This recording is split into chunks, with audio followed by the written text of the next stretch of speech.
Sports reports, no gimmicks, no clowns. 2-5, Mr. Logical, we run this town. Real talk only, no chaser, no doubt. From the east to the west, it's the order we shout. Mic check, lights flash, game time, stay ready. 2 vets in the zone, keep the pressure real heavy. Big hits, big plays, yeah, we breaking it down. Truth rings in your speakers, every word is the crown. From the north side hustle to that southern flame. Midwest grind, west coast of the game. Sports talk kings, yeah, we wear that crown. Turn it up, let them know it's about to go down. Sports reports, no gimmicks, no clowns. 2-5, Mr. Logical, we run this town. Real talk only, no chaser, no doubt. From the east to the west, it's the order we shout.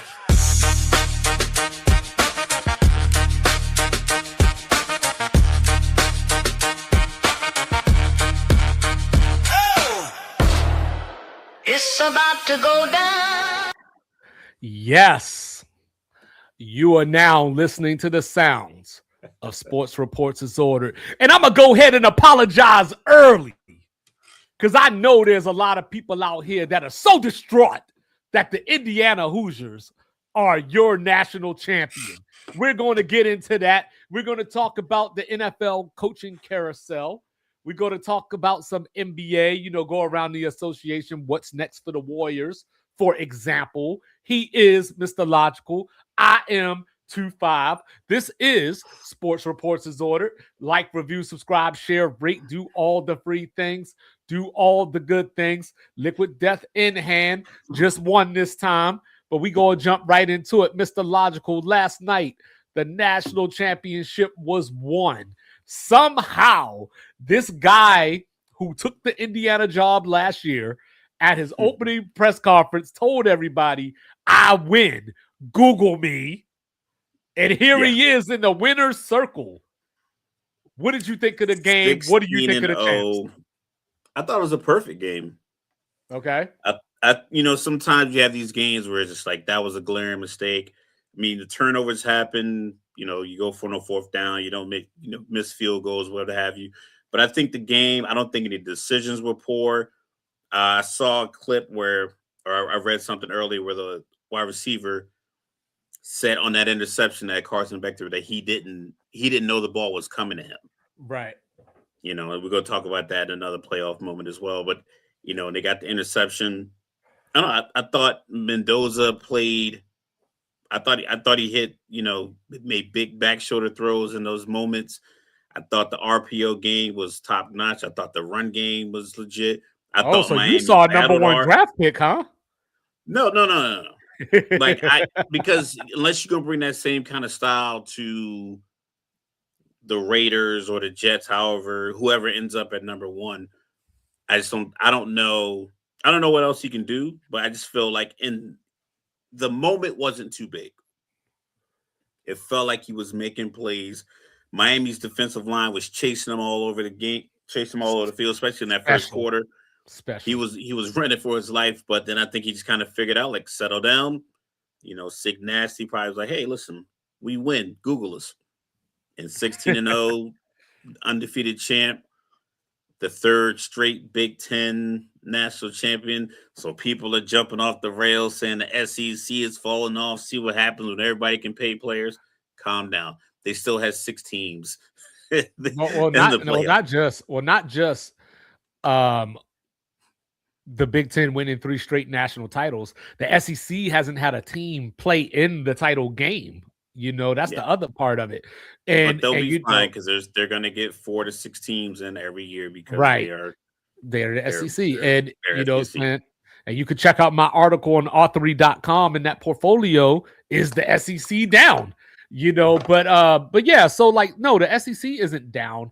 I just think that the playing field is even now. This is the type of field that we should have had when they were quote unquote amateurs, where everybody has a legitimate chance for the title, but they didn't. And here we are now.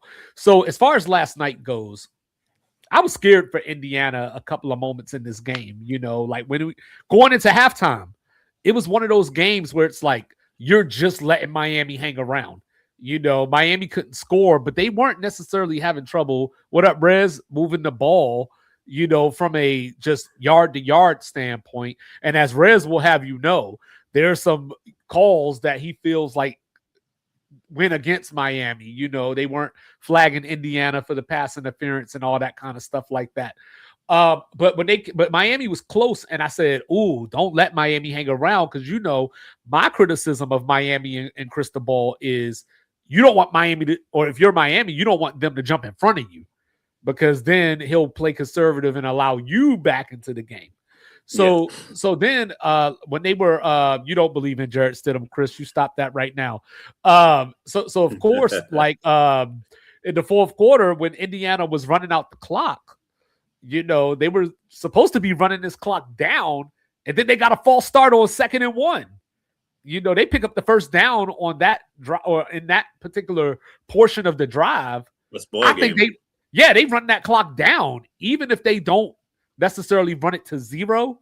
Miami gets the ball with 20 seconds, maybe 25 seconds, and having to use a couple of more timeouts, but they got the ball back with 1:40. And I was like, last week, I came on here and I was talking about the Carson Beck redemption story against Ole Miss.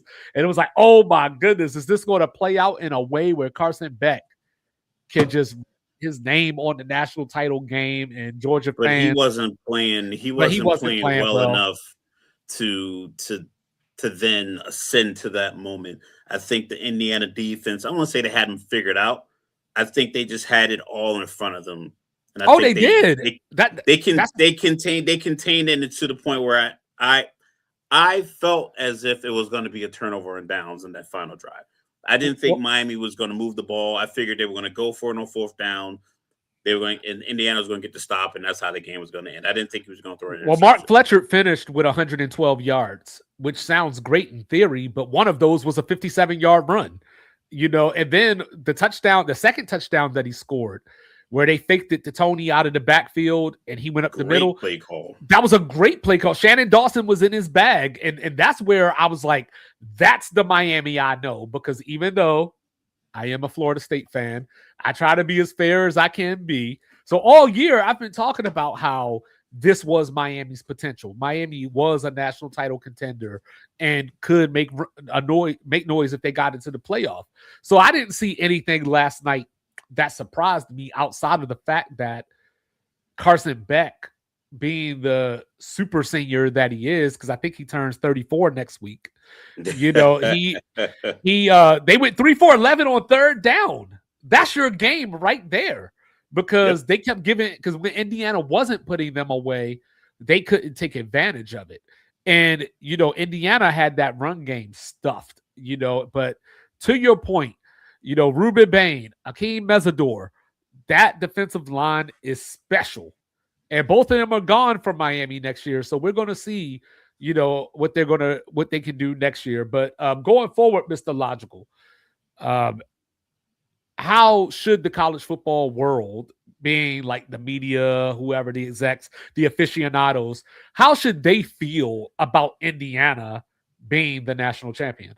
They should feel like the system worked and a team that was at the top damn near the entire year went into the playoffs and they played and beat, you know, blue blood teams by a lot. They beat Ohio State in the Big Ten championship. They beat Bama in the playoffs. They beat Oregon in the playoffs. They beat Miami in the playoffs. It's like there's only so much, you know, a team can do to show like this year we are for real. Yes, they're probably going to lose some of these 6 and 7 year seniors. They had some of these COVID guys. They're going to lose a handful of them, and maybe Signassi can retool. Maybe he can regroup it. Maybe he can keep it going. You know. I know already he's got one of the best wide receivers in the Big Ten coming in. Nick Marsh coming over from Michigan State. They got Josh Hoover. Couple of 4 or 5 star guys from the All-American game committed to Indiana. So he's going to get more players in because it's Indiana's not going anywhere. He's proven that he can win. But like I said, we can talk about X's and O's and Jimmys and Joes, but you got to get guys there that can make plays. Indiana did it. I don't know what the gripe would be. Someone posted on one of the sports groups. Sorry, Chris. Somebody posted one of the sports groups, and I don't know if he was being sarcastic, but I replied, but he said something else, and I was like, is this still satirical? Like, what's going on here? But he was like, Bama would have beat both of these teams. And like I said, I think he was being sarcastic. But I believe that there's people who are thinking, oh, if you would have given Georgia a real shot, they would have Oh beat both yeah, of these yeah. teams. I Like I just think all there's these hypothetical absolutely things as if the games didn't occur. It was a lot. It took a month. It took a month from the time we determined who the 12 were going to be to the champion. It was plenty of time and plenty of opportunities for every team on that list to load up their cannons and try to sink everybody else's battleship. Indiana did it the best. I don't think there should be any gripes about it. I mean, you put 12 teams in the playoffs. 12 teams, you put some of the greatest names in Alabama, Oklahoma, Miami, Georgia, Ole Miss up and coming, Texas A&M. Like you had a couple of outliers in JMU and Tulane, but you had all of your muscle for the most part of college football. They were part of this tournament, and Indiana outmuscled all of them. Yeah, and you know me, like you know where I'm going to stay with this, and I'm going to talk about James Madison. You know, saying Virginia stand up.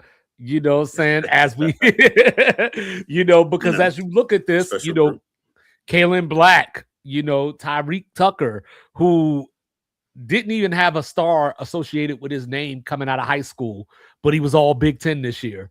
Elijah Surratt, my guy, D'Angelo Pons. Those are all James Madison football players that excelled on the biggest stages of college football.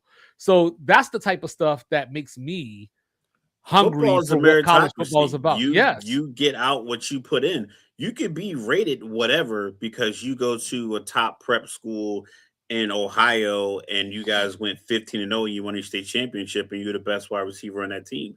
Yeah. And it's probably the best talent in your general area. All go to your school and all of you are great. But when you get between these painted lines as a freshman or a walk-on in college, you got to beat the other guy who's been in this program for a year or two, eating the meals, getting his weight up, drinking the protein. You got to go out there and compete. And if you are so used to just being the big fish in whatever pond you went to in high school, and then you get to a college football field, it's like, yo, yeah, I get it. You went to this big school, he went to this other school. But if he beats you out when the playing field's even, there's no team full of 5 stars with you. You are here at a college and you're competing for this spot to be the corner. You're competing to be a defensive end. You're competing to be a linebacker. You're competing to be the quarterback. You're competing. And if that guy beats you out, where he started his college journey is irrelevant. He started practice today with the mindset of beating you out for your spot, and he beat you. And then those guys went on the national stage and said, listen, I don't care. I started out JMU, middle of nowhere, Virginia.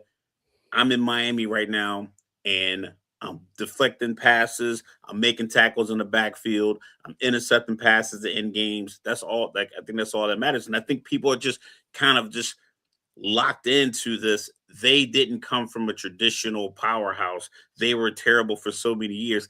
That is irrelevant. That is irrelevant to what happened January 2026. And that's the thing. James Madison, albeit at FCS, was competing for national titles. To your point, Riz, you don't want to mess with a guy like that because he'll take the shot from the front and the back. Saying his words, not mine. Yeah. So, but going forward, Miami, has some reshuffling to do. Like I said, Bain and Messador are going to be gone. Carson Beck's going to be gone. But Mr. Logical, of course, Duke has a quarterback by the name of Darian Mensah, who came to Duke by way of Tulane, another one of these G5 gyms. Went to the ACC title game, though they lost 5 games. And the last day of eligibility to enter the portal, he decided to enter the portal with that infamous, do not contact tag. So word on the street was Miami has 10 million waiting on him. Now the plot thickens because when he signed with Duke, it seems as though he signed a 2-year deal. So now Duke is actually suing Darian Mensah for breach of contract. Is this what we need to get the transfer portal and NIL where it should be? Inside story, not really into this, but my son, like I say, he's high school football junior, going to a senior year, talking to coaches, getting recruited. Coach came to his school from a school here in Jersey. Came to the school, they sat down. He said they talked for a while, but he was like 90% of the conversation was about NIL. He said they talked a little bit about football. They talked about, hey, this is what the program does, and we like your film, and so all this general conversation. But then he said the conversation switched to NIL, and he's like, you can tell he wanted to talk about NIL, like he wanted to let out whatever he was saying, because he was frustrated with a situation where they had 2 players they thought were going to stay. Mm-hmm. And he was like, one guy stayed and the other guy left after verbally committing to, like, nah, I'm staying, man. I'm good. We're here. I want to run it back in 2026, and then left. And he said, my son said he was referring to him as that guy or the player. Like, he wouldn't say his name. He was saying that guy or the player, that guy or the player. Right. But what he's saying is that there's almost no rules for NIL. Right. Like, we talk about it and we try to figure out, like, oh, this is that. You can say that. You can't do this. You can't. He's like, there's no rules. He's like, there's no rule that we can really even enforce that's clearly enforceable. So even in these recruiting process, like, they're just at the whim of the emotions of a 19, 20, or 21-year-old football player who could get more money somewhere else. He was like, the lack of rules is the biggest problem. It's like, well, that's a very easy thing to solve.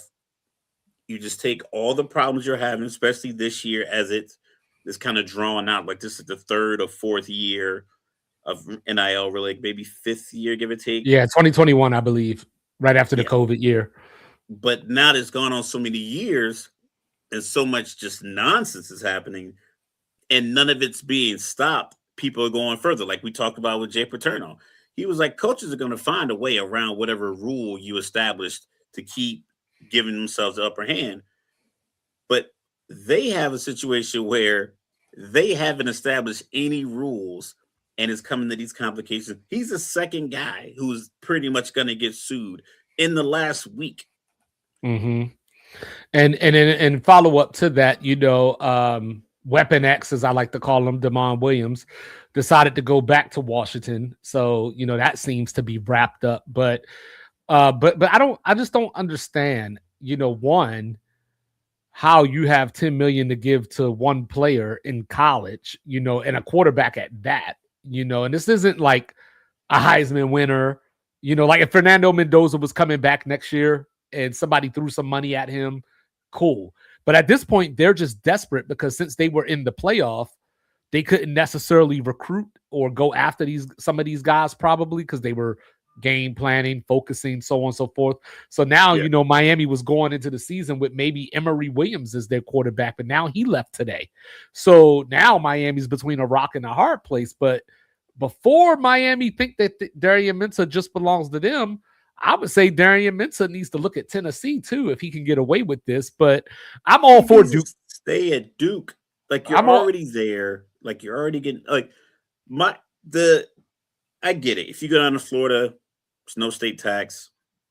So at $10 million, you might be able to keep a little bit more of it. But is your goal just to be a hired gun in college? Well, no, just go around and play and just, or do you want to develop and go to the NFL? I know, like, the first round draft pick money probably isn't as great as some of this money, and I get it. You take your opportunity, but you're at Duke. Duke's a very academically adept school. They're gonna find a way to sue you, right? Like, if you live in North Carolina and you need a lawyer, and you go in the office and his law degree is from Duke, you're in good hands. Or if the prosecutor is from Duke, you might go to jail. Like it's a good school. So it's like you're around all these smart people. Pluck the brains of the smart people around you. Like that wasn't a smart move. If you wanted to leave, he's going to be a high commodity no matter what. Put your name in the portal. Don't sign 2-year deals. But that's the thing too, right? Like, you know, these kids don't know what they're doing. And they are kids. I don't care if he's 20 or whatever, you know, like he's a kid still at mind in a lot of these things. So you have an agent grown up that's supposed to be looking out for your best interest, right? So if you're a kid, you know, and say hypothetically, because he was making 4 to 4.5 this year. Yeah, I think to get him away from Tulane, Duke paid him 4. Yeah. So if somebody's going to offer you more than double that, you know what I'm saying? I think that 99% of the world would try to take that. But you're in a position where it's a contract, your signature, your word has to matter. So from that standpoint, you know, and like I said, it was dirty because he did it the last possible day that you could get into the portal. So it left Duke holding the bag too, because a lot of these quarterbacks that Duke could have went after, they're gone on other teams now. And then they're in the position that Miami would have been in now. You know what I mean? And then on top of that, you know, Miami being another ACC team, you know, your own conference stabbing you in the back like this. But yeah, I mean, it's all fair. We say all fair in love and war. Yeah. My thing is this: I've never been offered 4, 10, 6, 1, 2.5, $1.5 million for anything that I provide. So I can't be like, oh, don't worry about the money. But what I can tell you is like you have to understand relationships. If you can't leave Duke, now you go back to the locker room. What's the vibe? What's the, like, you know, then people are going to kind of look at you and like, I get it. You can't live your life based on what other people think of you. But if you're creating scenarios where you look untrustworthy or you look like you're going to run to the next ship because that ship has a few more gold bars on it, then when you need something, that kind of behavior is going to be held over your head. Even though it shouldn't, it should be like, you know what, we get it. We all make mistakes. But yeah, you tried to leave me on the last day because somebody called you or sent you a text saying they had $10 million for you down in, you know, on South Beach. And now you want to come back here and be rah-rah at spring practice trying to motivate guys. Like, yeah, and you know what I would say? I would say, and if you were me and they offered you that, you would have did the same thing. Like, don't get indignant and all that with me. No, and I understand it. Like, it's just like these teams, right? It's just like these teams. You know, they go to a bigger conference or whatever, and it's like, let's boo them out of it. You're just mad because your school couldn't get in the club. You know what I'm saying? Like, you laughing from you outside the club. You can't even get in. Get in, yeah. But in the same sense, he's obviously using his talent in his relationships to move around from these schools. Like, this is probably like his third. You know, like, you have to recognize the long-term effects of this, coupled with the fact that you signed a contract. Even if they told you we can get you out of it, you're like, listen, it's not enough time. It's not enough time for me to say all these guys I went to battle with last year, all these guys I went to war with, and I won these trophies with, and I, you know, blood, sweat, and tears with, just leaving them high and dry because somebody's going to give me a bigger bag. Without, you know, the respect of, just put your name in the portal early. If you felt like, you know what, I want to test the waters, go do it. But if they come back and say, oh, you signed this contract, then you can't. But if there's no legal binding in the contract, you get a real lawyer to look at that and say, look, no, you can work things out through arbitration, and people can be pissed off at you. But in the same sense, you have to understand, like, the optics of it aren't great. Mm-hmm. And Miami doesn't give a damn about you personally, because if they don't give you the $10 million, they're going to give it to somebody else. Yeah, and last thing, you know, with Kurt Signetti, you know, congratulations again to the Hoosiers. You know, like, he brought the gang from JMU with him, so I'm just letting you know this is going to be a thing that we see. Matt Campbell, who just took over at Penn State for James Franklin, brought 23 players from Iowa State with him. You know, we talked about North Texas, you know, and their coach, Eric Morris, going to Oklahoma State. He brought 17 of them with him. So Didn't bring the quarterback though. I thought he did. I thought did he? Did he? I thought he did. I saw something. I saw something. I thought that the quarterback went somewhere else. Yeah. He went there. He went there. Okay. And, yeah, and the running back, Hawkins too. Who was a freshman as well. So Oklahoma State's going to be set up for years to come. But we'll be back to that, Mr. Logical. As we go around the coaching carousel, El Residente broke news in our comments a few minutes ago. We'll get to that in a second. I didn't put it on the screen yet, but apparently Mike McDaniels is the offensive coordinator for the Los Angeles Chargers now. But we'll come back to that. Let's take it from the top. So the Buffalo Bills, and we'll get into the actual game later, but let's just talk about the coach right now. Sean McDermott is out. I've been advocating for this for the last 2 years. I was still shocked that it actually happened. So what is your reaction? What are your thoughts about the Buffalo Bills? I wasn't shocked that it happened because like you said, you've been calling for the past couple of years. And I think your reasons that you had 2 years ago, whenever they were eliminated from the playoffs, is the same logic that the management applied to this decision. Yeah. So I'm torn because I look at it from a team standpoint. You have Josh Allen, just won MVP last season, was a very controversial, weird call and a couple of pass interference calls away from advancing the AFC Championship game this year. If you bring in a new coach that's not a seasoned vet, and I don't know if any of them on the market. I mean, if you go retread Mike McCarthy, who's won a Super Bowl, I think if you try to get Tomlin, you got to trade because he didn't officially get fired. So you got to give up capital to get him. Rumor has it that he is literally just on dad mode. He's at different events, watching his daughter in gymnastics. I think he has a son that plays football in Boston College. So I'm pretty sure he's going to be like, you know what, I'm taking this time off, and he might be actually done. Robert Saleh, I don't know if that Robert Saleh looked like he's going to go into the Titans. So he's a former head coach that at least was a defensive coordinator on a championship, Super Bowl team.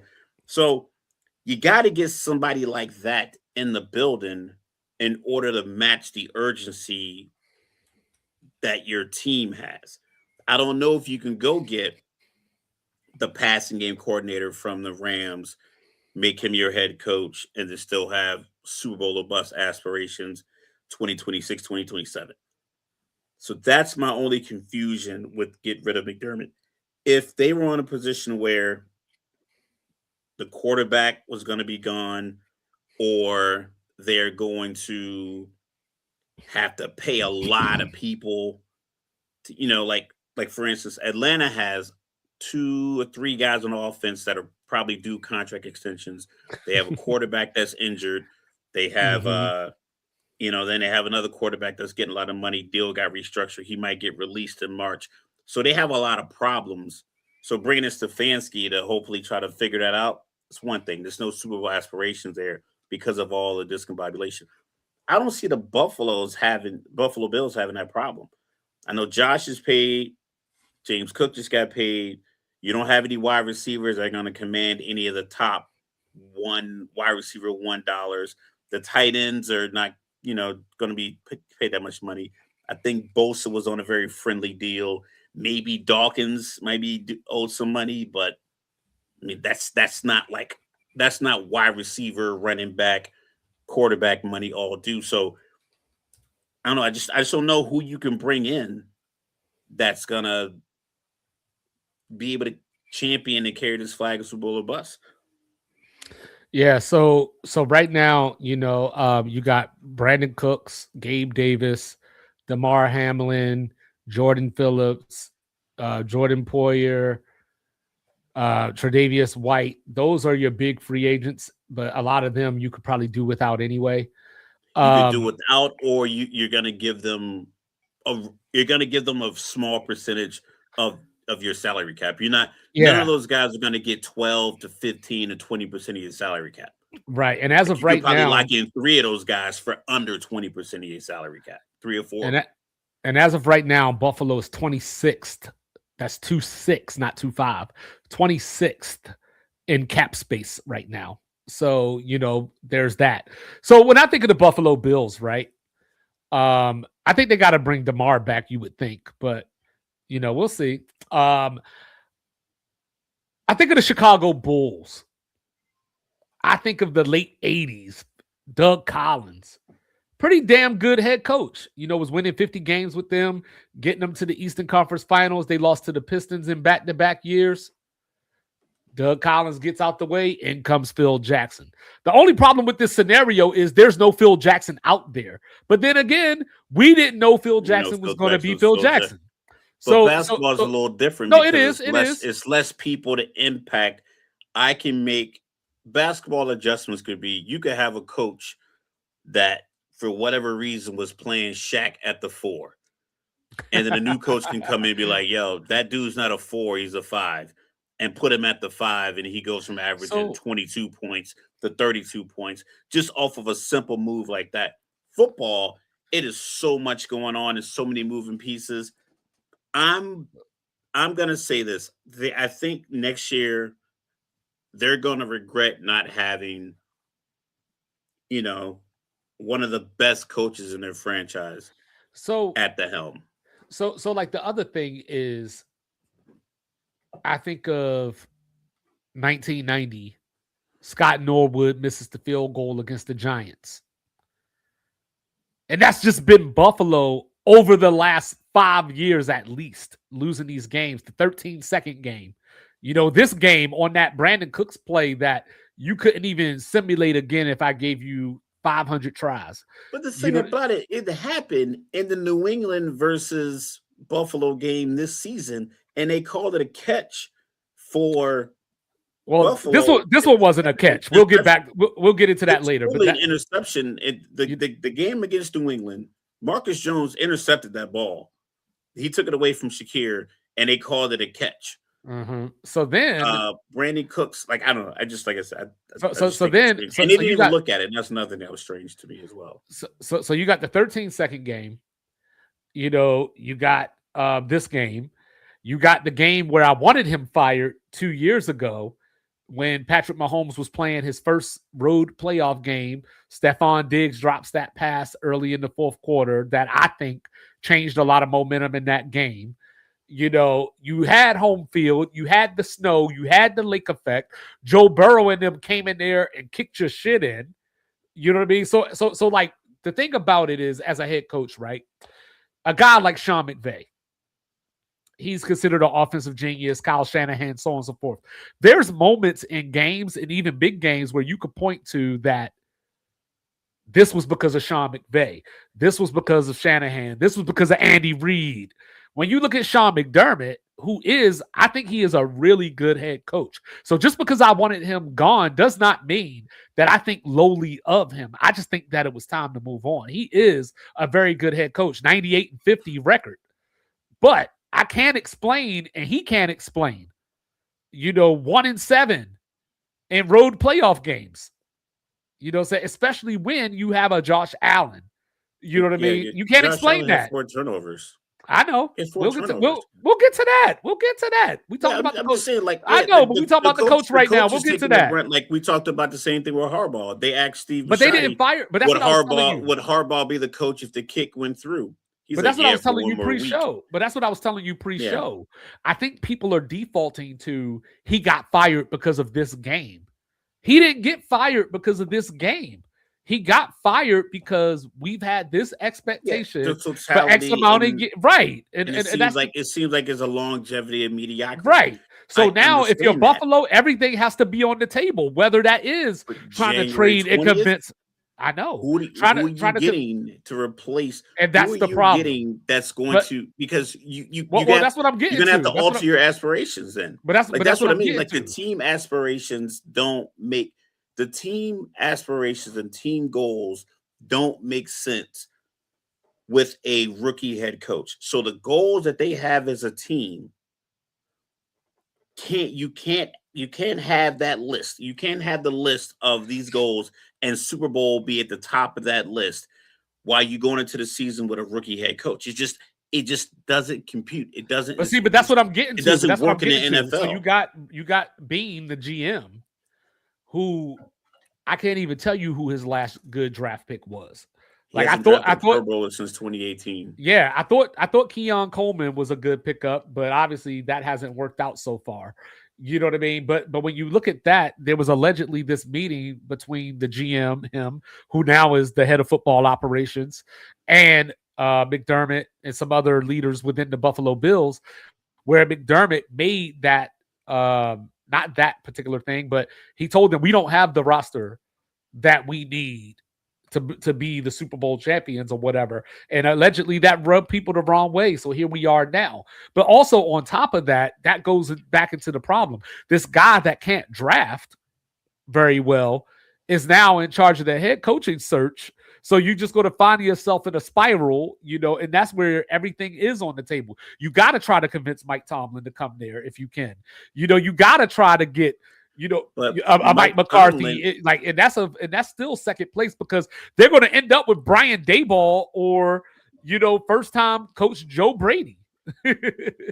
Yeah, and that's what I'm saying. They're going to end up with the coach where they're going to have to reset their timeline, so it won't add up. It won't add up to the reason you fired McDermott and the level of playoff success they had this year is going to be considered a success next year if you get a rookie head coach and you get that far. You get a first-time head coach. And they still won 12 games this year.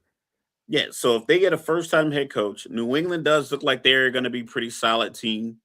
Next year, they're going to get a first-place schedule, so it could, their record could be different or their competition level may change. But with so many teams firing coaches, you have no idea who was going to be where. And some of these teams, I think, are hiring the wrong coaches. Atlanta seems to be hiring a lot of guys who just got fired. But I was about to pivot there. Yeah, so when you talk about Buffalo, it's like, well, what are you going to get out of your next coach that you felt like you couldn't get out of McDermott in 26, 27? If that report is true that he said this isn't a Super Bowl caliber roster, and that's a direct link, VFR direct to the GM, then that's why he got fired. Right. Ego. He didn't get fired because what's that old saying?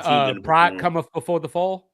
Yeah. So that's why he got fired. Yeah. And I think like the same thing with the way Steve Bisciotti talked about John Harbaugh. He said, if that kick goes through, is he still the coach? And he said, yeah, he took a sip of water and said, yeah, for one more week, as if that's what I was trying to tell you. Lose the following week. And that's what I've been trying to tell you, whether it's McDermott, whether it's Harbaugh, whether it's Tomlin, there's just a point of no return. There's a point of there's a level everything. We got the most that we're going to get out of you. Just brace yourself for 2026. And you're not always going to find a better coach. You know what I mean? Like, I don't know if Dan Quinn was a better coach than his predecessor in Atlanta. You know what I mean? But he was the one that took him to the Super Bowl. You know what I mean? So, speaking of Atlanta, Mr. Logical, Kevin Stefanski bringing back Old Brick, bringing in Bill Callahan. Yeah, Bill Callahan him and his son just got fired. All right. So you let me know how that worked out in Tennessee. Tell me, and then Robert Saleh picking that job. I'm like, he likes to be around losers. I don't know what it is. I don't know why he's subjected. Well, they have a connection there at least. They have a 49er up in the big office. So you know what I mean? Correct. And that 49er put what on the field for Tennessee after he just fired a coach. Like, why? You could have stayed in San Francisco. You got to start from somewhere. He already started. He went to a terrible organization that didn't have much promise. They didn't do any better. They fired him. He's going to go to Tennessee. Tell me one thing that Cam Ward does better than any other rookie quarterbacks that started this year, and what's your ceiling? I would say the 6 thing that wins, I would say the 6 and thing that 11. Cam Ward has that the other rookies don't is you talk about it all the time, and this is an intangible, but he has the moxie. You know what I mean? He has the confidence that you need as a quarterback. But I can't have you out there moxing up going 22 for 46. Well, you also got to remember 208 yards. You also got to remember Tennessee was out there dropping a lot of passes this year. Yeah, they didn't drop 26. They might have Ridley by himself before he got hurt. Might have dropped that amount. You know what I mean? And then you had the offensive line, trying to protect this rookie, and he is a rookie, so he's going to make mistakes. You know what I mean? He's going to. And Atlanta hired that guy. Like honestly, and you and I both, we both talked about. We talked about relationships with Darren Minson, like how you want to keep these bridges unburned. These NFL guys are doing a master class of keeping relationships intact because so many of them do not deserve a third and fourth opportunity. Based off I told the you performance that, of the teams you were coaching, you do not deserve another opportunity. Definitely not 1-2 weeks after you just got fired. Like Kevin Stefanski should not be a head coach of a team right now, considering the way he looked completely disconnected in Cleveland for the last month of the season. You saw what old Big Play Bake had to say, right? I saw a tweet when they were talking about looking forward to playing you twice a year. You know what I mean? Because there was somebody tweeting about how Baker Field in Cleveland and all this kind of stuff, and he's ready for Stefanski to come through. But I need Baker to be ready for Stefanski. I need Stefanski to be ready for the Falcons, and I didn't see that in his face when he was coaching the Browns. I think so. I don't know if he was quiet quitting, but it definitely didn't look favorable. No. So a couple of things. When it comes to Stefanski, I think of the SEC excuse, right? Like, they used to say, yeah, we knew we weren't going to win the national title. Our season was over. Like our players just weren't playing hard anymore. And I think Stefanski did that in Cleveland. This is headed nowhere fast. I'm just going through the motions. But the problem with that I have is that I have that problem if anybody lives that way.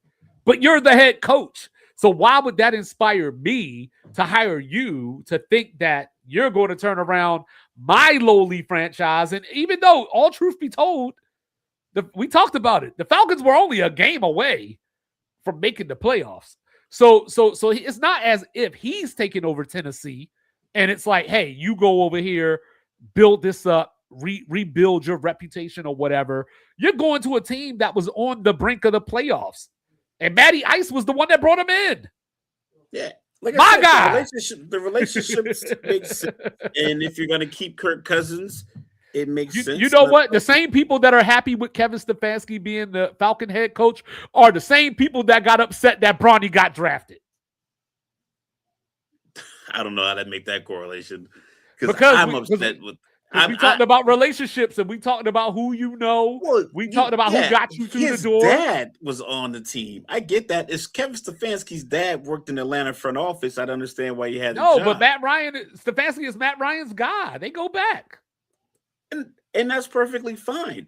My problem is that can be your guy, but your guy in December on 4th and 3 in the huddle with his rookie quarterback had nothing to say. Was just standing there multiple times late in the season with the rookie and all of his his polarization, everything else.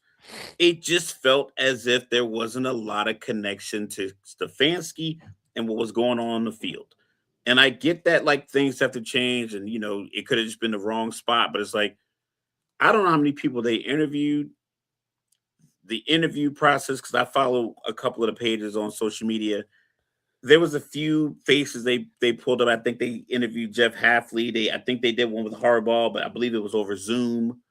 So it was a lot of Zoom calls / interviews. But Stefanski was at Arthur Blank's house, and he was like cooking them ribs. And after they ate the ribs, he offered him the job. So it's like, yeah, you did a bunch of Zoom calls with guys you weren't going to hire. And then you knew you were going to hire him. So you brought him to the house. So it's just I don't know. It Is just that how that went down? yeah, literally. Like they said they were going to his house. Wasn't it something like that where Mike McCarthy spent the night at Jerry Jones's house or something I think like they were eating steak or something like that. Like they went to like a nice steakhouse and something else. And he stayed, and then they offered him a job in the morning. Some crazy so look, rich guy shit. So with Robert Saleh, right? I'm not going to hold the Jets against him. You know what I mean? Because we saw Aaron Glenn come into the Jets and we saw how that looked this year. Jeff Ulbrich took over for him when he got fired in New York as the interim. Jeff Ulbrich went 3-9. You know, Aaron Glenn came in there and went 3-14. So there's a lot more going on with the Jets organizationally. You know, Correct. I think that we can see what now there is that thing, right? North Turner syndrome. Great as a coordinator, are you the man? So Robert Saleh, I have no doubt in my mind that he knows football. You know, I'm sorry, let me say it for y'all in the streets. He know ball. He knows ball. Yeah, he's a ball knower.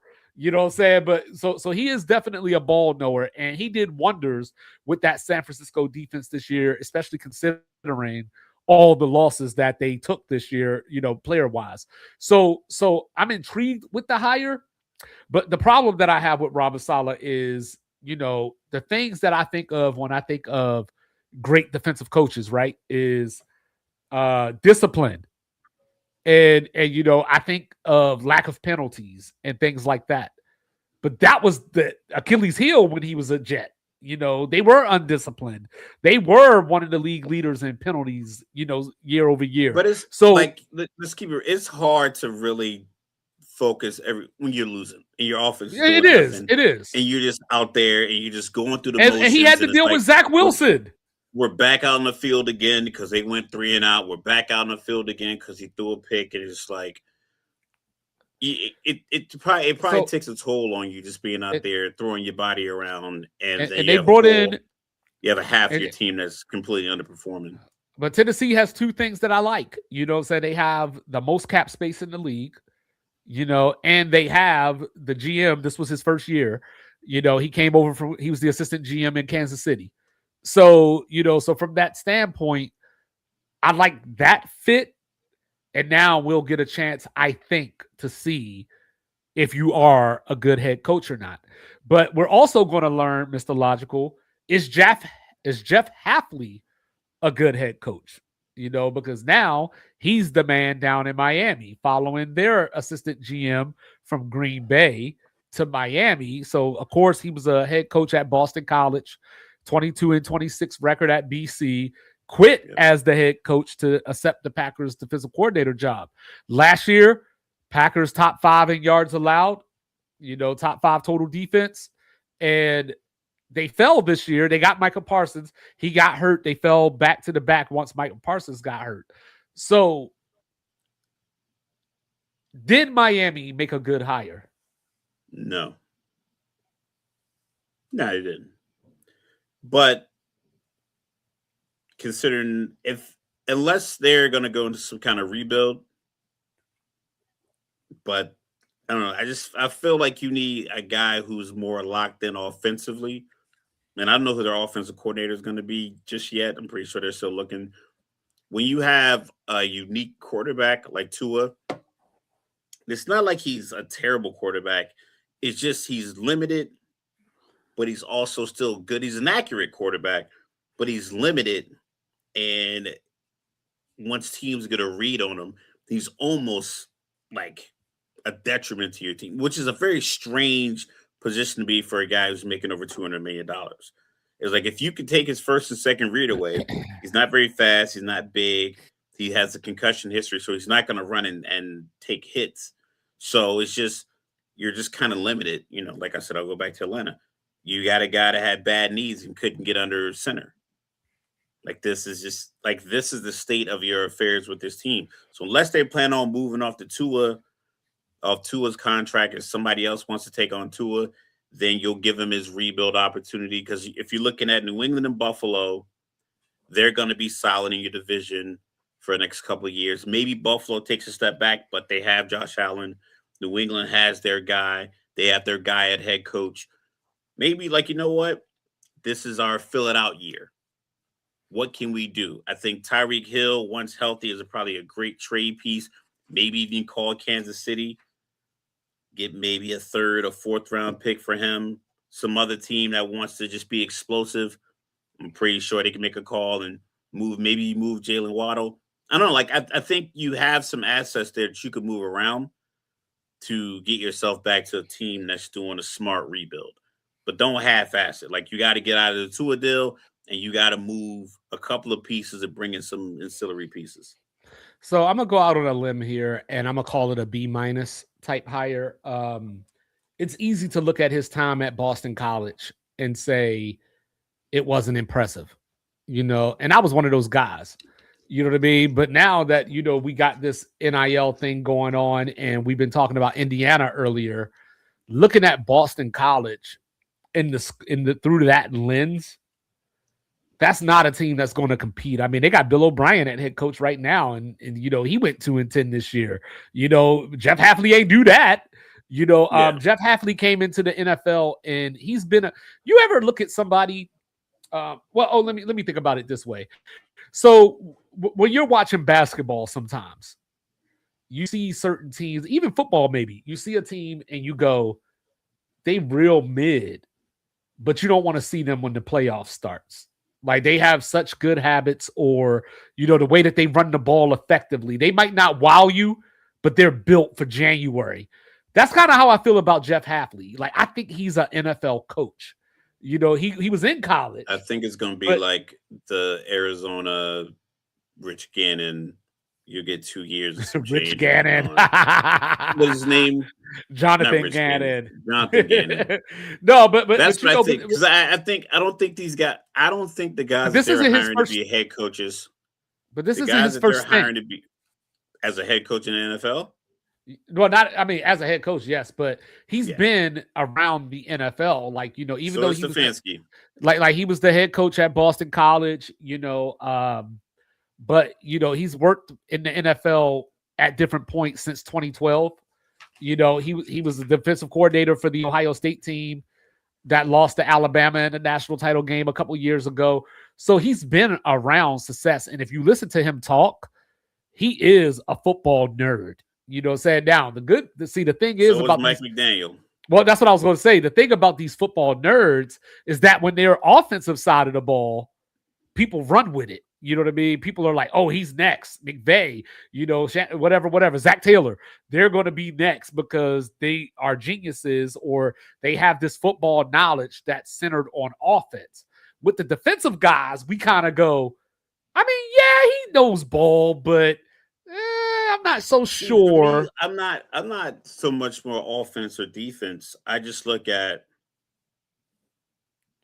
the team you're going to, the team you left.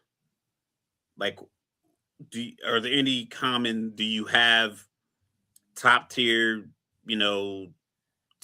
like trench play? Like, are you defensive line, offensive line? Like, because you're going from one team that was successful, hence why you got on the radar, and then you go into a team that's unsuccessful, hence why they fired their coach. Well, in most cases, fired their coach because they had an unsuccessful season. But they got talent. Most teams that have poor seasons are normally handicapped by the cap. They either have multiple people getting overpaid, or they're locked into a very bad contract. Almost every team, like there's not one team in the league that is the teams that are drafted in the top 10 either they just got off of a contract and they have a rookie starting quarterback, and they finally got out of some bad deals, and they got to move some guys after a couple of years of bad deals because 4 years ago they thought they were all in. They hired some coach, it didn't work out. They paid a bunch of players, it didn't work out. They fired them. They suffer for a year and a half, 2 years. They bring it like. It's just this perpetual, this bad cycle. It's the reason why Miami hasn't had a playoff win since my 2000. My children are 24, 22, and about to be 17. Like, they never seen Miami win a playoff game. And that's the thing about it. Won one, and they just drafted a bust in the first round. Essentially, they got rid of their legendary coach, and they just got another coach, ran it right back because they did it properly. They weren't overpaying people. They weren't handcuffed by the cap. Whereas Miami, we sold you all 2 years ago to not pay Tua that money, to move off Tyreek Hill while he was still right here on this show. Don't give up all these draft picks for Tyreek Hill. It was like your quarterback doesn't have the arm to truly take advantage of Tyreek Hill's greatest skill set. But Miami did play tough this year. They could have easily faded like we were talking about earlier. But, they started 2-7. They still had an outside shot at the playoff around week 14 or so. So there's talent in the building. And, he doesn't need super talent on defense, I don't think, because when going back and looking at the impact that he had on those Green Bay defenses, besides Micah Parsons and before that, Kenny Clark, Xavier McKinney, they didn't really have a lot to write home about. So I think that he is a developer, which is lacking in today's NFL. And I think that might serve him all right. But let's get, and last thing, Mike McDaniels to the Chargers as the offensive coordinator. Quick thoughts on that. I don't know if he calls enough run plays. Well, that's what he's known for. A-Chain excelled under his watch. A-Chan was an X factor. You can just get the ball in his hand, but I don't know if the Chargers have that guy that can do what A-Chan. Don't you be disrespectful. Don't really? You be disrespectful. They got an A-Chan on their team. They got my guy Omarion Hampton, and hey, don't forget you don't gotta be. Guy. You don't gotta be. He's a great running back, and Kamani Vidal came in this have year. One of those fast ass dudes on the field. Miami's offense looked like butt because all he has is quick slants. And, let's keep it being. It's screens. It's nothing deep. There's no deep routes in that offense. No, but think about what you're saying. Hold up, time out. Think about guys who are listed as 6 foot, who are really 5'10" speedy guys. Think about what you're saying right now, and think about what you said a few minutes ago about those limitations that come with Tua. Those limitations are gone.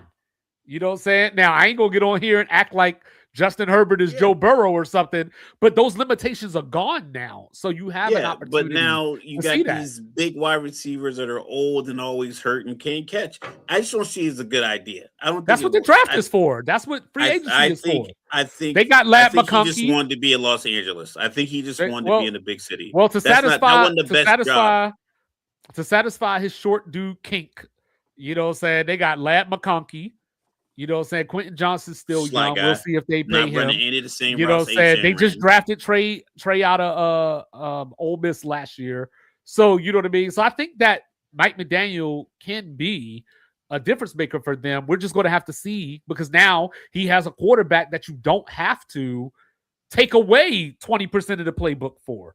Justin Herbert can make every throw. I just want to see Mike McDaniels lining up 2 and 3 tight ends or extra tackle in there on play action. Hey, he gonna do what the hell Harbaugh tell him to do. Harbaugh should have got a guy that was going to do that already. And then also, I give it a year. Any thoughts before we wrap this up of who Baltimore might end up with, or it's crazy to think too. Like Zach Taylor is going to be one of the highest tenured coaches in the league. That would be a great fit. Yeah, and you make see that's the type of, it's kind of ironic because that's the type of hire that Buffalo needs. So he could go to Baltimore and be a great fit, and Buffalo might regret that in 3 to 5 years. You know what I mean? But they're going to regret it next season. I wonder. I think Jesse Minter is going to get a head coaching job. So we'll see what happens there. Defensive coordinator for the Chargers. But let's get to it, Mr. Logical. You brought it up. They didn't want to review this play. Brandon Cooks thought he caught the ball, fell to the ground, rolled over, lost the ball, interception. I think the right call was made, but I still think I don't know. I have no idea. I have no idea. I've seen it 3 times this year. I have no idea if it's the right call or not. So this is where we get into, because if what is a catch? Ground, yes, my arm. Like if I'm running full speed at NFL speed, and I catch the ball in my hands, and then I bounce off the ground with another person landing on top of me, yanking at the ball, my arm might extend away from my body. But I had the ball when I hit the ground. I don't think he did. I think he did. I think I don't think if he had the ball doesn't. I put it like this. So when you're watching basketball, and I hate to keep doing the cross sport thing, but you know, sometimes when they look at who the ball went out of bounds on, they look at the trajectory of the ball to make that determination. Sometimes, like if he caught that ball and had possession, it doesn't come out as cleanly as it does into the defender that way. Well, the defender landed on his chest while he was bouncing off the ground, and then he ripped it out of his arms. I'm like, I got the ball. I don't think he ripped it. I think they just rolled, and the defender ended up with the ball. I don't think he. I don't. So. When I think of rip, thing happened to Buffalo, and that was the wrong call. Deep over out. That was the wrong call. They called it a catch. It was the wrong call instead of an interception. But that one, Jones caught the ball, and then Shakir grabbed it, and they fell to the ground. He had it. He caught it like this, pulled it away from him. Because they have that dumb rule that the tie goes to the offense. You know what I mean? That's what saved that particular play. But in this play, I can't confirm that Cooks ever actually had the ball. Like the ball landed on him. I don't think that he. So when I think so like to your scenario, the way that you're wording it, when I think of rip, like when I think of the ball like this, and then the defender, I don't think that defender and pulled it out when they rolled over. Well, then he didn't have possession. If you could take the ball away that easily, if I'm already on the ground, the play's over. The play is over. If I'm on the ground, if you only want the rules to benefit the offense, yes, he had the ball. You can't rip it out when I'm down. I personally think he had the ball. I think he had the ball. Have it. Obviously, I'm in the minority here, and I'm not even like I said. I'm not caping up for Buffalo. I wanted Buffalo to win. Nobody circles the wagons. So like if that was the case, I really would have said that. You picked Buffalo. Don't do that. No, did I? No, I thought you did. Don't do that. Don't do that. I was here with you. We recorded it. You know what I'm saying? We got video. We got video. It's in here somewhere. Last week, both of us picked every game the same except for New England and Houston. That was the one game that we picked differently. You know what I'm saying? That might have been it. Don't be trying to pull no tomfoolery up in here. As I was watching the game, for some reason I was really leaning Buffalo. I don't even know what the score was by the time I started watching the game. But I was like, oh, okay, cool. My Denver pick is holding up. But see, it shouldn't even have come down to that. And you know what I mean? And, Josh Allen with the 4 turnovers, of course, that is the focal point of why they lost the game. But let's, get back to coaching, right? 13 seconds left in the second half. Why you got Josh Allen running? Just take the knee. You get the ball after halftime. And what does he do? The craziest, stupidest fumble I ever seen in my life. You know what I mean? And Denver, all right, Chris, you're right this time, but get out of here, man. You know what I'm saying? But that call right there is what cost Buffalo the game. Because without that turnover, giving Denver those 3 points, you don't even go to overtime. Buffalo wins the game in regulation. But I'm not going to use that one decision to say that's why Buffalo lost the game. I'm just saying that shit happened. But, as far as why Buffalo lost the game is because we and everybody else have been talking about how Josh Allen plays great in the playoffs, and he's never really the reason that his team loses. Like, they put up 30 points, and guess what? They scored 30 points this time. Even with his 4 turnovers, they still scored 30 points on the second or third best defense in the league. So, so you can't get mad at it from that standpoint, but it just goes to show you how snake-bitten Sean McDermott and Buffalo are in these moments. Now, on top of that, the Broncos lost their quarterback. Yeah. Now he's out for the season getting surgery. Should have got it today, according to... Yeah, he got it today. It was crazy when, Sean Payton came out and was like, hey, it's going to tell you right now, Bo Nix broke his ankle in the second last play of overtime. I was like... And you did not shed a tear for Sean Payton. I mean, of course not. I'm not gonna shed a tear for anybody. But yeah, it was tough. It was tough. And I bet you they were thinking like, if we could have just gotten it done on that first drive, he wouldn't have been out there to get injured. The second, it's probably a lot of what ifs. If we could have held, they got lucky. Denver got lucky because that was pass interference in the end zone at the end of regulation before Prater came out and kicked. I think it was like 2 plays or so before Prater came out to kick the game time field goal to send it to overtime. That he held his arm on that pass in the end zone, and like we talk about all the time, if it's a penalty call, if it's a foul call, it doesn't matter when. But I believe Gene Steratore was in the booth. And he's like, yeah, you don't want to make that call in that moment. I thought it was a good no call, but you don't want to make that call in that moment. And I saw something on Barstool, and I'm gonna agree with him. The guy Brandon, the Mississippi State Brandon guy, Walker, yeah, Brandon Walker. He said he knows ball. I'm done with the rules analysts in the booth. He was like, they add nothing to the game.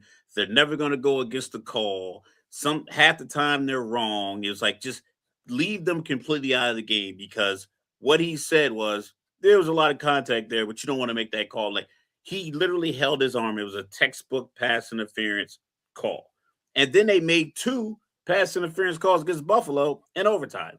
So obviously, and one of them was absolutely awful in my eyes. Well, Tre'Davious White definitely tackled. No, that one was definitely pass interference. That was the one before I didn't agree with. Yeah, the one before, I think you just let him play because, that's just football. It was a lot of what we saw in that Miami-Indiana game last night. But the other thing is, back to Sean McDermott real quick, we talked about the 13-second game. So now, in this high leverage moment, you got his defense getting 2 basically back-to-back pass interference calls. But not only that, but you got boneheaded Bosa, with the late hit on Bo Nix. You know what I'm saying? And I'm not saying that that's Sean McDermott's fault. I'm just saying that when you're a defensive head coach, that's what people are going to say. You know what I mean? And but so Buffalo had opportunities to win this game. You know what I mean? And I'm sick of I feel bad for Josh Allen. Everybody on Twitter going nuts. Oh, Josh Allen, I wish that football, he just, man. Look, you win man. Some, you lose some. Look, and as a guy that criticizes trophies every single year, like, it is what it is. As a guy that criticizes Lamar Jackson every chance that I get, I don't want to hear this defense for Josh Allen. You know what I mean? Like, this guy is Megatron for real. You know what I'm saying? Like, obviously there's Calvin Johnson, but he's Megatron for real. And you know what I mean? He puts the team on his back. Get in my backpack. Even though he had the league's leading rusher, at running back. But he carried the team. You know what I'm saying? Get out of here. Buffalo lost that game because of his boneheaded mistakes. The reason that Buffalo's not playing this weekend on defense is Josh Allen. It is Bosa. But anyway, I'm going to get off of that. But, man, Shaheed left no doubt at Lumen Field. Opening kickoff to the house. What's up with the kicker? Rez, what's up with your kicker trying to slide tackle? Like, dog, just I'd rather you dive and just miss. Why? First of all, as a kicker, why are you risking your legs? Soon as Shaheed ran that back, I looked dead at Faye and said, "You want to go to the movies?" Because I knew what was about to happen, and I didn't want to see the demolition. You know what I'm saying? Yeah, shout out to Haley. You know what I'm saying? But not much to really add. I mean, the injuries, at some point, the 49ers were outgunned. They were outmanned. That field. They were losing people. They were losing people during the game. They were losing tight ends that they already were down. But like, I get that he was trying to stop the touchdown. But you're a kicker. Why are you risking your leg to do it? If he just would have just sprinted as hard as he could and just got juked out, that would have been expected. But I'm like, yo, you risking your ankle and your foot to stop? Like, what if he would have worked? You got the 15-yard penalty, and now your leg hurt. You can't kick for the rest of the game. Like I don't know. I just feel like you got to have a little bit more situational awareness. On top of the fact that it looks like something that would happen at like a kids game, like a rec league football game. Hey, nothing more, nothing less. The 49ers just ran. The 49ers are a curse. You said they had a kicker get hurt making a tackle last year. The 49ers just ran into the wrong buzzsaw on the wrong night. Nothing more, nothing less. I don't see this as an indictment of the 49ers, of Kyle Shanahan, of Brock Purdy. Even though I will say, I didn't think about this until Rez pointed out to me. It's not as if Christian McCaffrey, was lighting stuff on fire outside of that Atlanta game. You know what I mean? But for the most of this season, they rely on Christian McCaffrey, but it wasn't as if he had a typical Christian McCaffrey year. The defense. He almost had like 1,000 yards receiving, 1,000 yards rushing, 1,000 yards. I think no one's ever done that. But but more so, I'm speaking just from the run game standpoint. But yeah, Seattle, saying they get the Rams coming in. I am here for it. Look, Caleb Williams, right? I told you, you don't want that dude with the ball in his hand with 2 minutes left. He will make it happen. He will make it happen. He has a knack for the spectacular. Like, yes. we talked about it when Eagles got eliminated. It's like, I don't know if Jalen Hurts makes that same play as Caleb Williams. I think they're equally as athletically gifted. I just don't think no. Jalen thinks to make that. I think Caleb is Jalen's not that kind faster. of fast. But he moves. Well, Caleb is quick and as they say. Let me use my NFL draft word. He's quick and twitchy. You know what I'm saying? Yeah. Like, I don't know if Jalen Hurts is necessarily great lower base, twitchy. What they like to say. And Caleb's got that arm. Yeah. Yeah, and I think Jalen. I don't know if Jalen goes backwards to make that throw. No. Definitely Kmet pushed off. He definitely did. Durant does get targeted a lot, but he definitely got pushed off. But once again, I think the referees do swallow their whistle in those moments. I thought it was quite clear he got pushed because he was like 4 yards away when Radical Jack is here, y'all. Say less, say more. Full effect, baby. Yeah, so I like it. I was up a lot that day, and I missed a good chunk of the game, and then I woke up in the end of the fourth, and I watched overtime. When Chicago made the stop in overtime, I saw it in Matthew Stafford's face. He was like, "Yeah, this is it." They had all the momentum, and I felt like, and this is the rookie coach thing that I talk about. You could have just kept methodically moving the ball down the field. You could have used up the rest of the 6 minutes you had in overtime. Why does the clock run in overtime? You said why?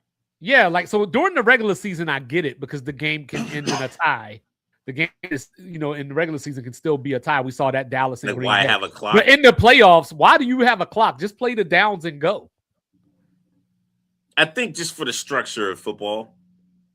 I think just the structure, timeouts, whatever. I think the clock rules are different when it's under 5 minutes in overtime. Like if you go out of bounds, stuff like that. I think other rules based off the clock still exist in overtime. But when they got the ball back, it's like just keep giving it to Calvin Nunn guy. Keep giving it to shout out to Rutgers, DeAndre Swift. Just keep giving them the ball, keep hitting those little rollouts to tighten in the flat, and just keep moving the ball. You had all the time in the world. Because even if you ran out of those 5 or 6 minutes, I think he threw the pick around 6 minutes or something like that, 6.5 minutes. So do you have? You didn't need that deep shot. Do you have beef with the fourth down that Ben Johnson went for from the 2 with I think it was about 4 minutes left? You got beef with that? I thought he should have taken the points every opportunity he passed on them. I thought the first drive he should have taken the points. It worked out the second time around. I just felt like it was just like I like the no hesitation on it, but sometimes it's like, you know what? Just get points. Just get the points. The points are going to add, especially early in the game. That way you're not pressed to keep going for it later because you would have been down 7-6. That's not bad after the first quarter. You got a couple of good drives in. You did some good things. You got points. Yeah, Imagine being down 7-0 because you went for a fourth, and that two Caleb right down touchdown would have fourth down. potentially been the game winner. That's where you have to build. It's like you're chasing these points as if you get more points because you went for it on fourth down. Like, no, you just get the 3 points for the field goal. Go back and play good defense. It was cold. You had the weather. Every single stoppage of play, the Rams equipment staff was running out warm weather jackets anytime there was a stoppage. The Bears guys were standing there just dealing with the cold. You had that advantage. I think sometimes you got to get out of the space of I want to embarrass Matt LaFleur's friend. And I didn't see the handshake. I don't know. I didn't the coverage that I watched didn't show the handshake. I saw McVay shake Stafford's hand. I didn't see the Ben Johnson, Sean McVay handshake. I don't think anything came of it because I didn't see anything pop up on my social media. But the handshake he had with Matt LaFleur was just like, I think he was like thinking about that, doing it again. Instead of just being like winning the game. I think he was looking for that moment where he just goes up and he does the same, quick handshake, run off. But you want to jump into the motion of hyperbole real quick? Let's hear it. Is it over for CJ Stroud? I was thinking that. I was thinking like, hey, are you Houston? Are you looking like, hey, we can come off this guy and run it with a cheaper quarterback and pay these defensive players? He looked. I don't think he ever looked like rattled. I just think that he was down a couple of his heavy hitters as well. So we got to factor that in. Yeah, Nico was out. Yeah. Nico was out. Dalton K went out. Offensive line, we talked about the struggles they had. Jake Ferguson, maybe? Yeah. And then he had another guy go down during the game. A lot of fumbles. The Marks fumble probably hurt the most because Schultz. That. There you go. My bad. Yeah. So Schultz. So that would have got them to. I think that would have brought the score to. I think that would have brought them within 5, maybe. When he fumbled inside the red zone after the Drake May fumble. Mm-hmm. So I just think the turnovers were bad. Well, yeah, I mean, remember he had the 5 fumbles against Pittsburgh the week before. Yeah, 5 fumbles in one game. It's a conversation that I'm pretty sure someone who doesn't care about their job in the organization will bring up what you just said. Like, is it time to look at another quarterback? Well, depends on the room. You never know. Well, I don't think somebody else might be like, you know what? I don't think you totally give up on him, but I do worry that you start to get into Sam Darnold territory, the whole I see ghost thing. And because, we've been talking about their offensive line for about 2 years now. You know what I mean? And I don't know if he's just seeing things that aren't there, like just out of habit, like I'm used to this. So even if I have a pocket, to make the play from the pocket, even when it's collapsing. Like there's a few times where it's like, all right, pause. They're coming in on you, like from the front and the back, from all angles. Like it was chaotic, and it's like I get that he wants to manipulate the pocket, but it was completely collapsed. It was like a pop balloon. It just was like everything was. I'm like, slide out of there, make the throw, and he had a couple of throws. He had one against Pittsburgh where I think he's so comfortable with wanting plays to develop from the pocket so he can make the throw, the right read, or whatever the case may be, that when he has to slide, it's a lot of overthrows, a lot of throws that are just off target because I just feel like he wants to make them from the pocket.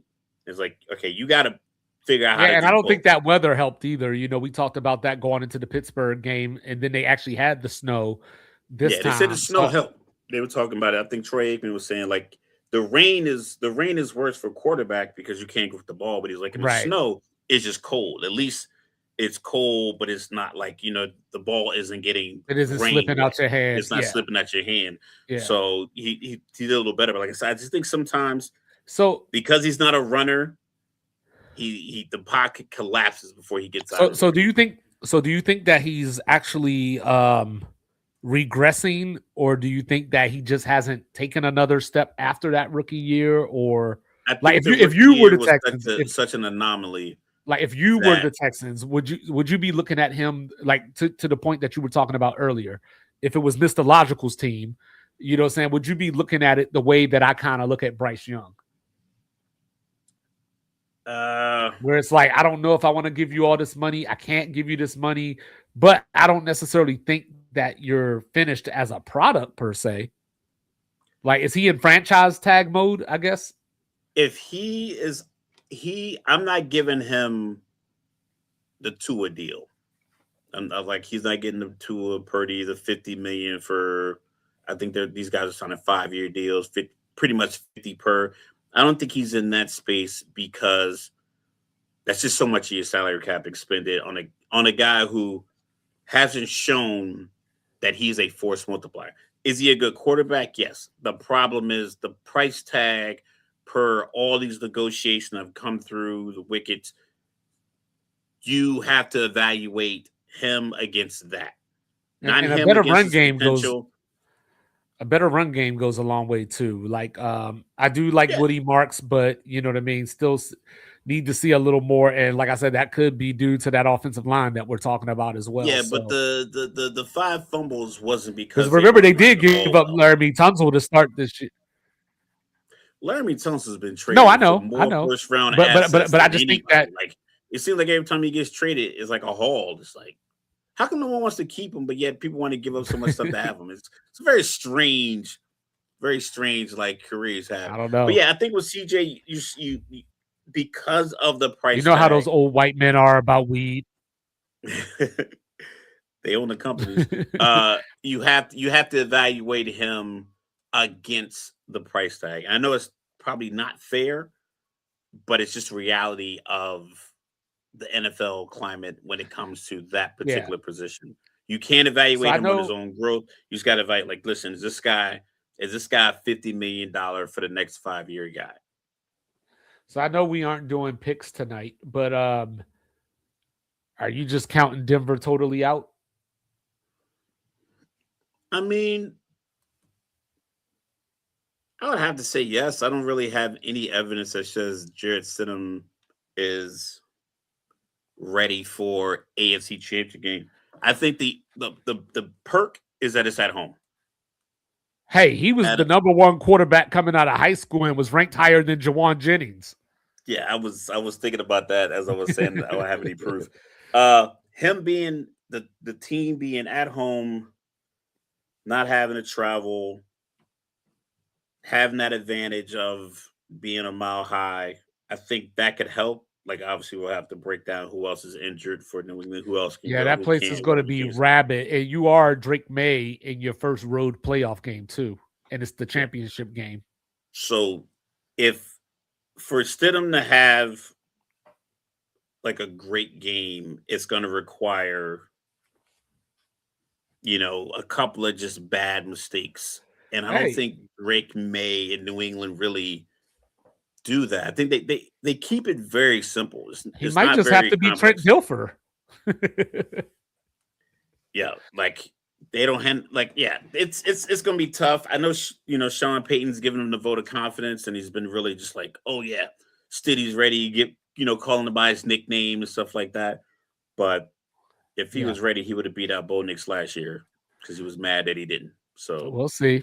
We'll see. But Mr. Logical, and bad news, sad news besides the Bo Nix news, Jimmy Butler is out for the season. Torn ACL. Golden State wasn't really doing anything anyway. But I don't know, like a couple years ago when they won that title against Boston, I made one of my infamous YouTube videos where I was talking about the empire is dead. If people didn't believe it then, they got to believe it now. There's not a player that the Warriors can bring in to make it all better. Kuminga still asking for a trade because Steve Kerr still won't play him. But now you kind of got to play him without a Jimmy Butler, in the lineup. But, I don't even know with the way that they've handled this. I don't even know what you could get for Jonathan Kuminga at this point. Like, because I was thinking they let it be known for 2 years that they don't want him. He's just here. Right. And so initially a couple of weeks ago, I was thinking like, hey, maybe you could go get Michael Porter. You send him to Brooklyn. Him and Cam Thomas could fight over shots and, be their own highlight in their own fans. But I don't know what you got, because Kuminga ain't going to do it by himself. And if you're the Warriors, I don't know if you're in a position to really give up picks because I don't know how much longer Steph's got. You have the asset, which is Jonathan Kuminga. Just play him. Just play him in that Jimmy Butler role and sink or swim. Because you're not in a position to be choosy because Draymond can't pick up the Jimmy Butler slack. There's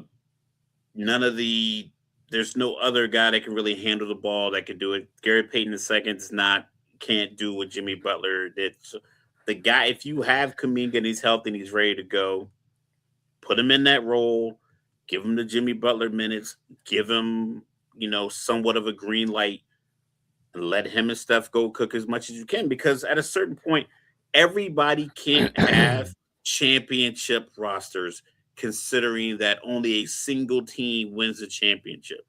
So the likelihood of you being 6th or 7th or 8th in your conference year after year after year and having one piece here, one piece there is make you like it's unlikely.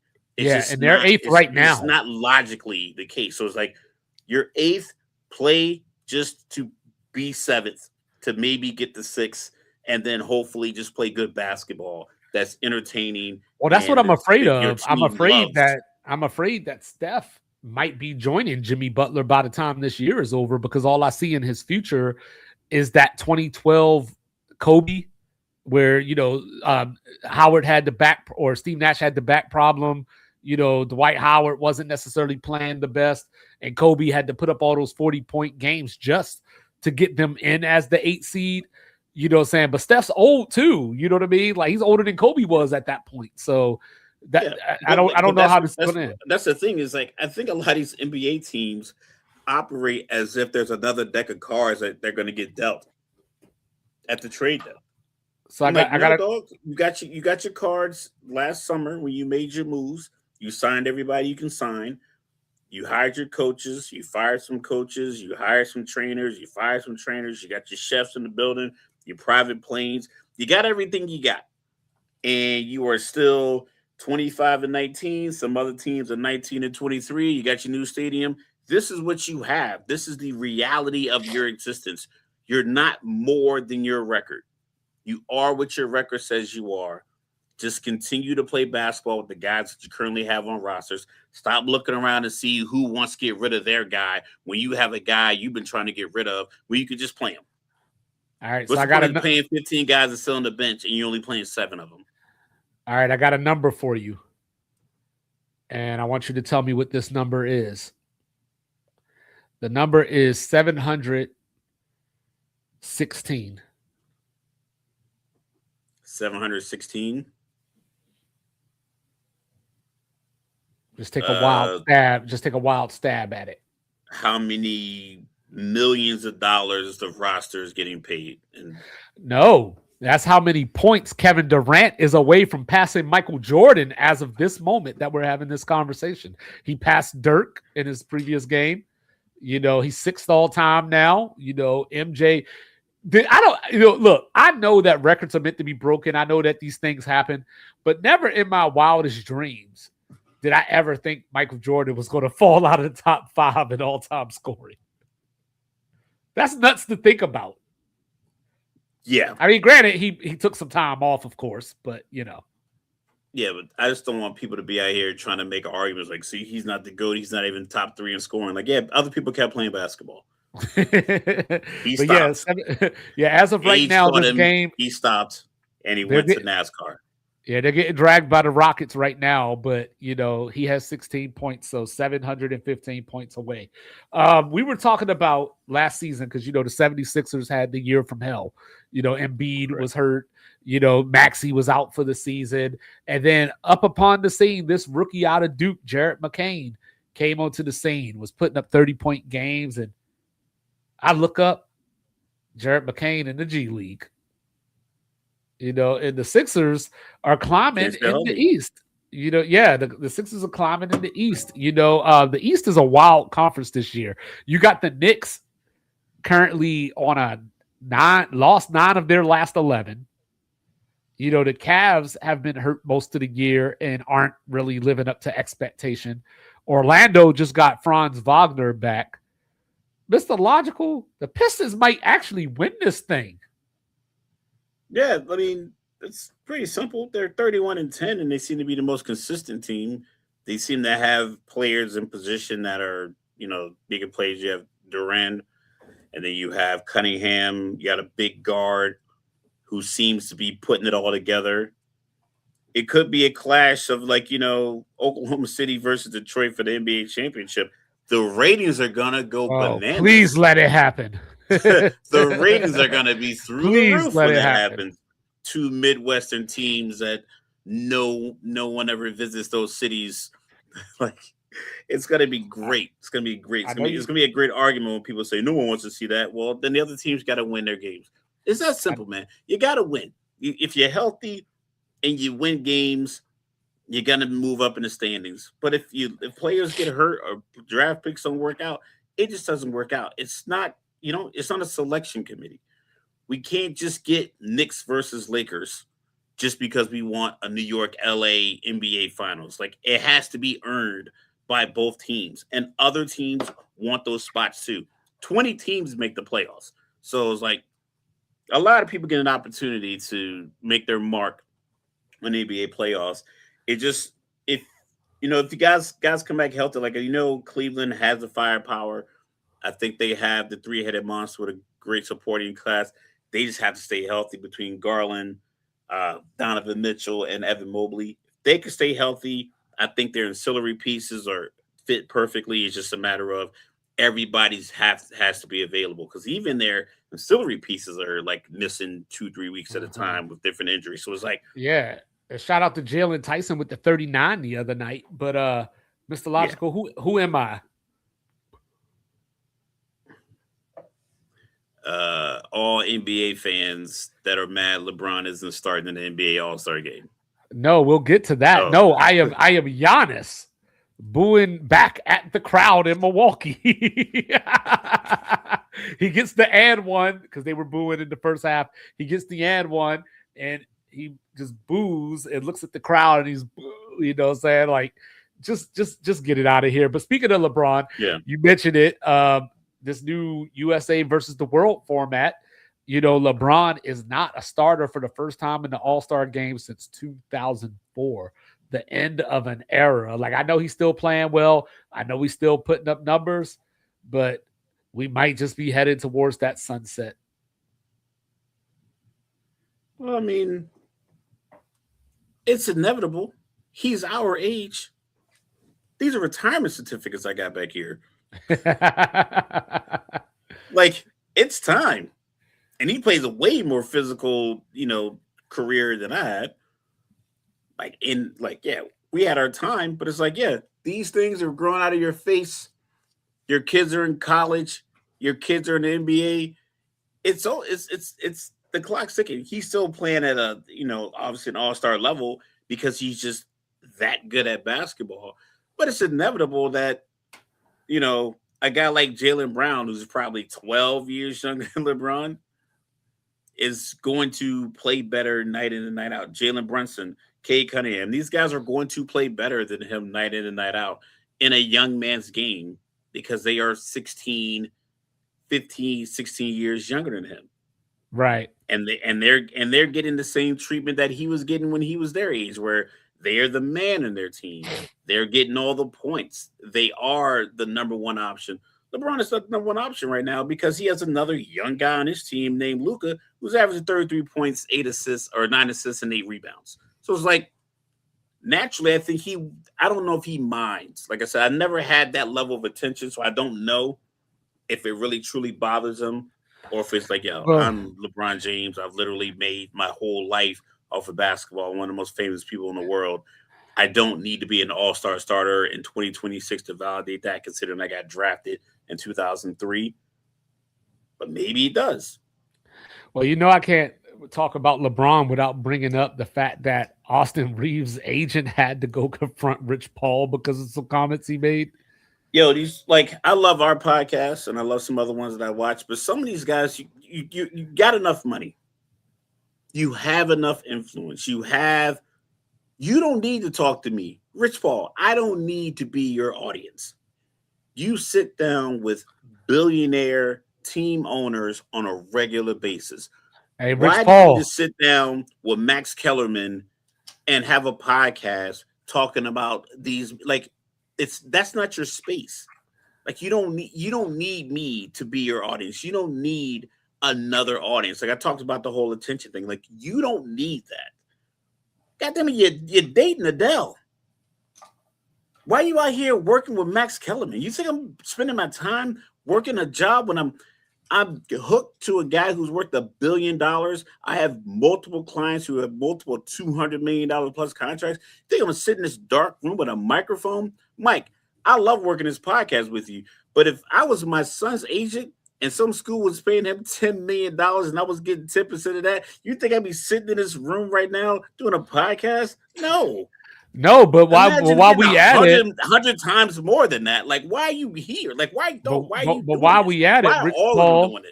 But while we at it, Rich Paul, why don't you come give us that stimulus that LeBron gave you? Yeah, like go on find a regular podcast. You out here talking to Max Kellerman, like he probably still getting paid from ESPN.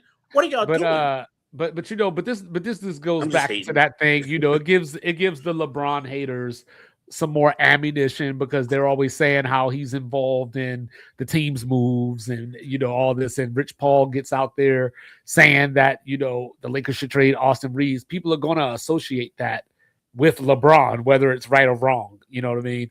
I don't think it's that far off, but because I still think he knew more about that AD trade than people are letting on. But hey, the Clippers, they finally got their shit together, Mr. Logical. They won 11 out of 13. And then, holy shit, what do you know? Kawhi Leonard and them knees, what I'm saying? He just can't get right. Just can't get right. The Clippers. It's not going to get right. And I heard the wildest thing. For his whole entire 20s. They're not going to get better in his 30s. And I heard the wildest thing. I don't know if it was real quick. I don't know if it was Kevin O'Connor that I was listening to, or if it was the guy that does the Verno. I don't know if it was Verno or if it was Kevin O'Connor, but one of them said the Clippers should trade for AD.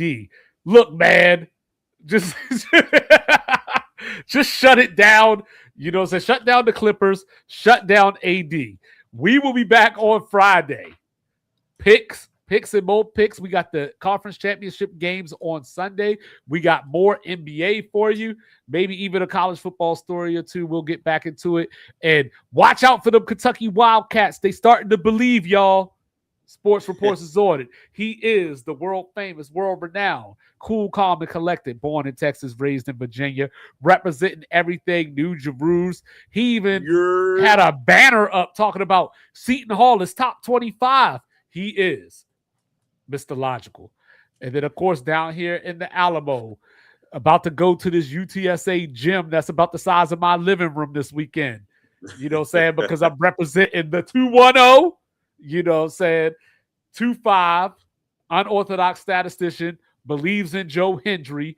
We will be back. We love you. Thank you for your support. Thank you for your time. Thanks for tuning in with Sports Reports Assorted. See you in a few days. Out. Hey! Sports reports, no gimmicks, no clowns. 2-5, Mr. Logical, we run this town. Real talk only, no chasing, no doubt. From the east to the west, it's the order we shout. Mic check, lights flash, game time, stay ready. 2 vets in the zone, keep the pressure real heavy. Big hits, big plays, yeah, we breaking it down. Truth rings in your speakers, every word is the crown. From the north side hustle to that sub